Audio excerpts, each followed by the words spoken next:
ఆయన సొంత మనిషి ఎవరు ఇప్పుడు మీరు చెప్పాలి, ఈ రహస్యం బయట పెట్టాలి. ఎందుకంటే మీకు సెక్రటరియట్లో ఏం జరుగుతోంది, ముఖ్యమంత్రి గారు ఉండవల్లి నివాసంలో ఏం జరుగుతోంది, పిన్ టు పిన్ చెప్తున్నారు మీరు. As if your men were very much present there. ఏమైనా బగ్గులు పెట్టారా సీఎం వల్ల మీరు, సీఎం గారి నివాసంలో? ముందుగా 99 వీక్షకులకి, ప్యానల్లో ఉన్న పెద్దలకి, రాష్ట్ర ప్రజలకి మీకు శుభోదయం. సీఎంఓకి ఒక కేంద్ర హోంశాఖ మంత్రి వచ్చి ఒక సీఎం గారిని కలిసి హిందూ కార్యక్రమంలో మాట్లాడుకున్నారంటే జనరల్గా వాళ్ళు మాట్లాడుకోవాల్సిన అంశాలు ఏంటండి? వాళ్ళు మాట్లాడుకోవాల్సిన అంశాలు ఏంటి?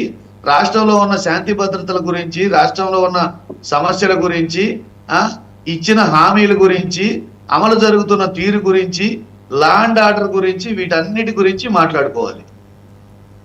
సహజంగా వాటి గురించే మాట్లాడుకోవాల్సిన పద్ధతి అది, మాట్లాడుకుంటారని కూడా ప్రజలు అనుకుంటారు. దాన్ని డైవర్ట్ చేసి సొంత మీడియానే వాళ్లే లీకులు ఇచ్చి వాళ్ళే జగన్మోహన్ రెడ్డి గారి వ్యక్తిగత విషయాలు మాట్లాడుకోవడానికి జనరల్ గా అమిత్ షా గారు వస్తారా? ఒక కేంద్ర మంత్రి, నాట్ అమిత్ షా, కేంద్ర మంత్రి, ఒక కేంద్ర హోంశాఖ మంత్రి వ్యక్తిగత విషయాలు మాట్లాడుకోవడానికి ఒక రాష్ట్ర ముఖ్యమంత్రికి వ్యక్తిగత number 2 in the union cabinet అండి. Is number 2 in the union cabinet. అంటే మీరు అర్థం చేసుకోవట్లా. మీకు అర్థం కావాల్సిన విషయం అంటే జగన్మోహన్ రెడ్డి అవినీతి ఆ స్థాయిలో ఉందనేది. జగన్మోహన్ రెడ్డి అవినీతి ఆ స్థాయిలో ఉందా? జగన్మోహన్ రెడ్డి గారిని చూసి, జగన్మోహన్ రెడ్డి గారి ఈ ప్రజాభిమానం చూసి వాళ్ళ పరిపాలనలో కూడా క్షణం కూడా తీరిక లేకుండా భయంతో మాట్లాడుకుంటున్నారా అని కూడా మేము అనుకుంటాం. భయంతో మీరు ఎప్పుడు కూడా అపోజిషన్ వాళ్ళు లోపల ఎన్నున్నా నెగిటివ్ ప్రచారం చేయడానికే చూస్తారు. భయంతో హ్యూమిలేట్ చేసే విధంగా వాళ్ళు మాట్లాడి ఉండొచ్చు. జగన్మోహన్ రెడ్డి గారిని ఏ రకంగానైనా కానీ హ్యూమిలేట్ చేసే విధంగా వాళ్ళ అనుకూల మీడియా అట్లా చేస్తోంది అని అంటున్నారు. మీ సోషల్ మీడియా ఏం చేసిందో అది కూడా చూద్దాం ఒకసారి. వైసీపీ సోషల్ మీడియా ఒకసారి అది కూడా చూద్దాం.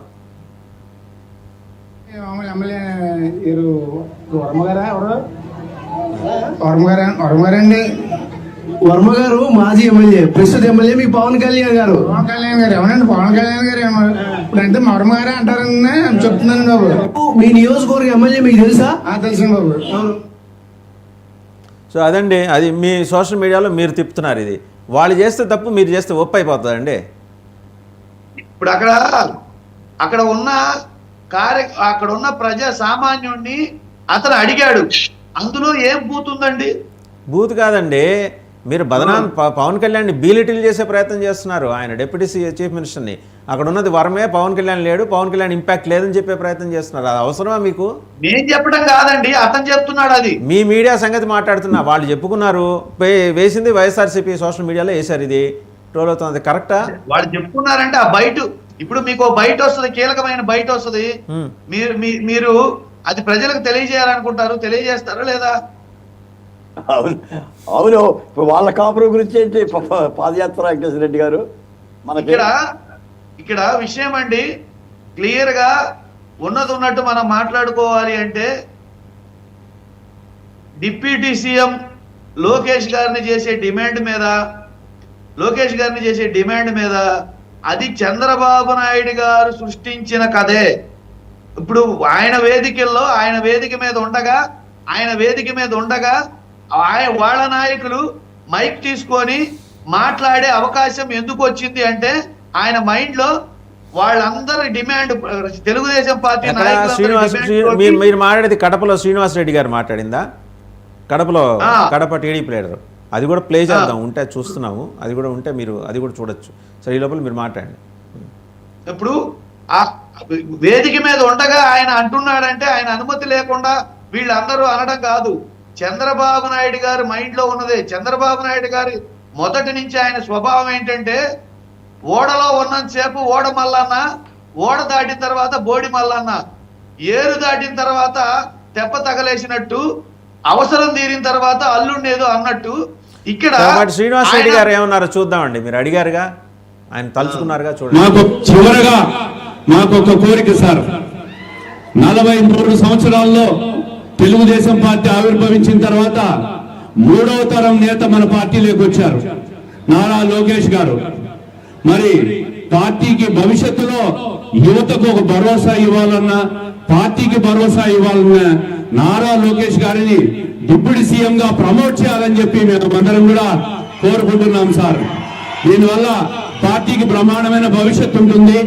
అన్ని రకాలుగా యువతను ప్రోత్సహించే విధంగా ఆయన ఈ రోజు ఐటీ రంగానికి కానీ, పారిశ్రామిక రంగానికి కానీ, అనేక సంస్థలు రాష్ట్రానికి తీసుకొచ్చే దాంట్లో కానీ ఆయన చేస్తున్న కృషిని ప్రజలందరూ గమనిస్తున్నాం.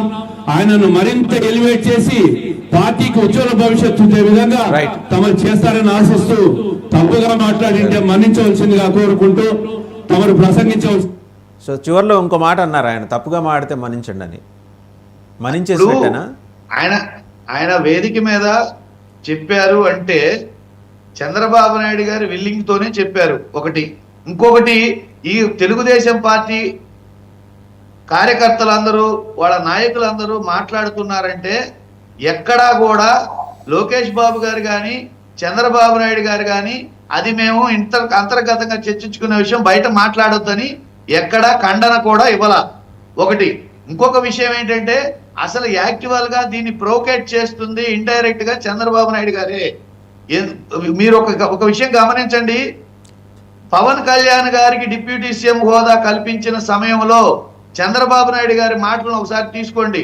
పవన్ కళ్యాణ్ గారికి సమాన గౌరవం, సమాన హోదా అన్ని ఇస్తున్నాము, ఆఫీసుల్లో డిప్యూటీ సీఎం గా ఆయన ఫోటో కూడా పెడుతున్నాము అని చెప్పేసి సమాన హోదా, సమాన గౌరవం కల్పిస్తామని చెప్పేసి మాట్లాడిన సందర్భాలు మీరు చూశారు. ఆయన జైల్లో ఉన్నప్పుడు పవన్ కళ్యాణ్ గారు పలకరించిన సందర్భం, ఆయన బయటకు వచ్చి మాట్లాడిన సందర్భం, తర్వాత పొత్తు విషయంలో ఆయన చేసిన ఆ శ్రమ విషయము, వీటన్నిటిని అవసరం తీర్చుకోవడం కోసం అక్కడ తగ్గిన మాట తగ్గి ఒప్పుకొని అన్ని రెడీ అయిన తర్వాత ఇప్పుడు అవసరం తీరిపోయింది. వాస్తవంగా ప్రాక్టికల్ గా మనం మాట్లాడుకుంటే తెలుగుదేశం పార్టీకి ఇప్పుడు జనసేన ఏది రాష్ట్రంలో జనసేన అవసరం కానీ, బీజేపీ అవసరం కానీ లేదు. వాళ్ళు ఉన్నా లేకపోయినా వీళ్ళ ప్రభుత్వం ఉంటది. అందుకని చెప్పేసి ఇవాళ పవన్ కళ్యాణ్ గారు కొన్ని విషయాలలో బాధ్యతాయుతంగా మాట్లాడి ప్రభుత్వాన్ని ఇరుకున పెడుతున్నారన్న ఉద్దేశంతో క్లియర్ గా ఈ విషయాన్ని పక్కదారి పట్టించడం కోసం, పవన్ కళ్యాణ్ గారిని ప్రభని తగ్గించడం కోసం, ఆయన చరిష్మాని తగ్గించడం కోసం లోకేష్ బాబు గారిని ఎలివేట్ చేసి తీసుకురావాలనే ప్రయత్నం చేస్తున్నారు. సరే, ఇవన్నీ ఓకే కానివ్వండి. నా డౌట్, నేను అడిగిన ప్రశ్నకు మీరు సమానం చెప్పలా. అంబటి రాంబాబు గారికి లోపల నుంచి సమాచారం ఎట్టొచ్చింది చెప్పండి. అంబటి రామ్ ఇప్పుడు వాళ్ళకి ఎట్లొచ్చిందో, ఏబిఎన్ వారికి ఎట్లొచ్చిందో, ఈనాడు వారికి ఎట్లొచ్చిందో, ఈ తెలుగుదేశం పార్టీ వారికి ఎట్లొచ్చిందో ఆ ఇంట్లో మాకు కూడా అట్లానే వస్తుంది. అంటే సీఎం గారి ఇంట్లో మీ సొంత మనుషులు ఉన్నారా? నేను అడుగుతున్నా, సీఎం గారి ఇంట్లో మీ సొంత మనుషులను రహస్యంగా ఉంచారా? స్పైయింగ్ చేస్తున్నారా? గూఢచర్యం చేస్తున్నారా? సీఎం గారి ఇంట్లో సొంత మనుషులు స్వయంగా ఉంచామో, లేకపోతే వాళ్ళలో ఉన్న కుమ్ముదుమ్ములతోటి మాకు విషయాలు చెప్తున్నారో అది వాళ్ళు చూసుకోవాలి. ఎక్కడో మొత్తానికి ఓకే, మొత్తానికి ఏంటంటే మీ మనుషులు ఉన్నారని ఒప్పుకున్నారు. అక్కడ సీఎం గారి ఇంట్లో మీ మనుషులు ఉన్నారని ఒప్పుకున్నారు. ఒకసారి వెంకట గురుమూర్తి గారి దగ్గరికి వెళ్దాం. వాళ్ళలో వాళ్ళే వాళ్ళకున్న ఇంటర్నల్ ప్రాబ్లమ్స్ వల్ల మాకు చెప్పి ఉండొచ్చు కదా. సరే, వెంకట గురుమూర్తి గారు, జగన్మోహన్ రెడ్డి గారి పరిపాలన అయిపోయిన తర్వాత కూడా జగన్మోహన్ రెడ్డి గారి మనుషులు విస్తరించి ఉన్నారు. ఒక అమీబా ఎలా విస్తరిస్తుందంటే ఇటు నొక్కితే అటు వెళ్తుంది, ఇటు నొక్కితే అటు వెళ్తుంది. ఒక మాట మనం చెప్పనివ్వండి. ఇంకొక, అసలు అమిత్ షా గారు డైరెక్ట్ గా వేదిక మీద 14 నుంచి 5 ఏళ్ల పరిపాలనలో జరిగిన అరాచకం అని చెప్పేసి డైరెక్ట్ గా చెప్పారు. మీరు గమనించండి, మనం కనుక డిబేట్ లేదు ఏదో తొందరలో చెప్పారులేండి. మీరు మరి అన్ని పట్టుకొని అదే అంటున్నారని నేను అంటున్నా. ఇప్పుడు అదే ఒక మాట, మనం కనుక ఇప్పుడు డిబేట్ లో మాట్లాడుతున్నాం, పొరపాటు వస్తే సారీ అని చెప్పి దాన్ని కరెక్ట్ చేసుకొని మళ్ళీ మాట్లాడతాం. ఆయనకు అంత సమయం ఉంది. పొరపాటు అనేది ఆయన కనుక తొందరలో కనుక ఆయన కనిపిస్తే దాన్ని కరెక్ట్ చేసుకొని మాట్లాడేవారు కదా. సరే. కరెక్ట్ చేసుకొని మాట్లాడేవారు రైట్, కదా. రైట్. ఒకసారి బీజేపీ రాష్ట్ర అధ్యక్షురాలు కరెక్షన్ ఆయన చేశారండి. ఉన్నది ఉన్నట్టే 2014, 19లో బీజేపీ కూడా కూటమిలో ఉంది. హ్మ్. ఆయన పొరపాటున మాట్లాడిన మాటగానే తీసుకోవాలి. సరే, మన సుజాత గారు కూడా అదే చెప్తున్నారు. వెంకట గురుమూర్తి గారు ఏమంటారు ఒకసారి చూద్దాం. వెంకట గురుమూర్తి గారు, అంబటి రాంబాబు గారు సొంత మనుషులు ఉన్నారా, వైసీపీ సొంత మనుషులు ముఖ్యమంత్రి గారి నివాసంలో టెస్ట్ వేశారా? ఇదైతే బయటకు రావాలి. ఇది ఎందుకంటే ఇంటెలిజెన్స్ ఫెయిల్యూర్ అండి. ఇది మీరు చాలా తేలిగ్గా తీసుకుంటున్నారు. ఇట్లాంటి విషయాలు బయటకు వస్తే ఎంత ప్రమాదం. ముఖ్యమంత్రి లోకేష్ గురించి మాట్లాడినప్పుడు అమిత్ షా హెచ్చరిక జారీ చేశారని, వసూళ్లు తగ్గించుకోండి అని చెప్పారు అని వెర్బాటంతో సహా బయటకు వచ్చింది. ఆ రోజు కూడా మోపిదే వెంకటరమణ గారు